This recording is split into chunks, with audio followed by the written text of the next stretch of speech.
कान्हा और कुम्हार की कथा। प्रभु श्री कृष्ण ने गोपियों के साथ बहुत सी लीला की है। श्री कृष्ण गोपियों की मटकी फोड़ते और माखन चुराते और गोपियां श्री कृष्ण का उलाहना लेकर यशोदा मैया के पास जाती। ऐसा बहुत बार हुआ। एक बार की बात है, यशोदा मैया प्रभु श्री कृष्ण के उलाहनों से तंग आ गई और छड़ी लेकर श्री कृष्ण की ओर दौड़ी। जब प्रभु ने अपनी मैया को क्रोध में देखा तो वह अपना बचाव करने के लिए भागने लगे।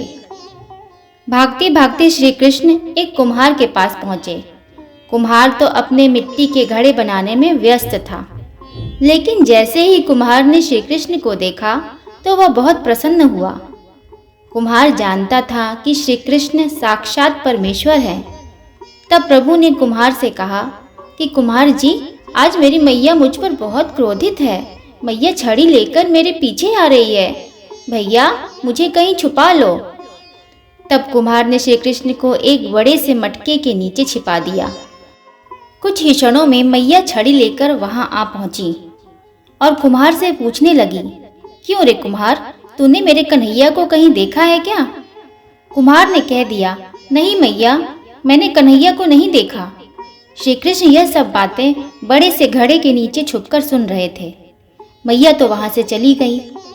अब प्रभु श्री कृष्ण कुम्हार से कहते हैं, कुम्हार जी, यदि मैया चली गई हो तो मुझे इस घड़े से बाहर निकालो। कुम्हार बोला, ऐसे नहीं प्रभु जी, पहले मुझे 84 लाख योनियों के बंधन से मुक्त करने का वचन दो।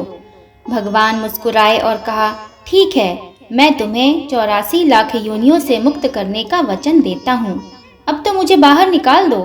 कुम्हार कहने लगा, नहीं, अकेले नहीं प्रभु जी, मेरे परिवार के सभी लोगों को भी 84 लाख योनियों के बंधन से मुक्त करने का वचन दोगे तो मैं आपको इस घड़े से बाहर निकालूंगा।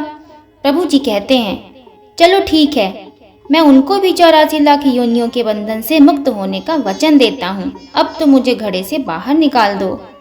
अब कुम्हार कहता है, बस प्रभु जी, एक विनती और है, उसे भी पूरा करने का वचन दे दो तो मैं आपको घड़े से बाहर निकाल दूंगा। भगवान बोले, वो भी बता दो, क्या कहना चाहते हो? कुम्हार कहने लगा, प्रभु जी, जिस घड़े के नीचे आप छुपे हो उसकी मिट्टी मेरे बैलों के ऊपर लाद के लाई गई है।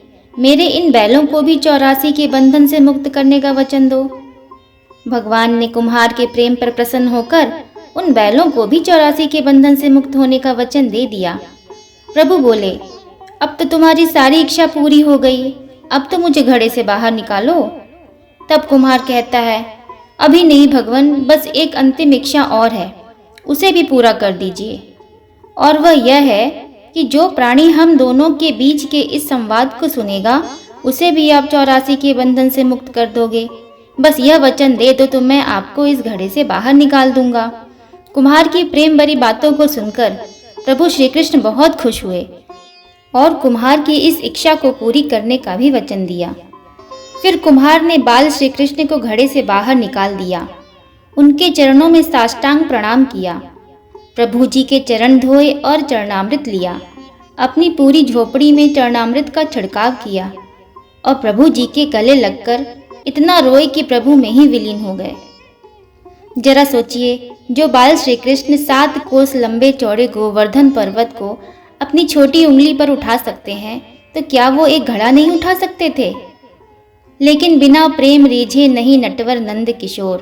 कोई कितना भी यज्ञ करे, अनुष्ठान करे, कितना भी दान करे, चाहे कितनी भी भक्ति करे, लेकिन जब तक मन में प्राणी मात्र के लिए प्रेम नहीं होगा तो प्रभु श्री कृष्ण नहीं मिल सकते। जय श्री राधे।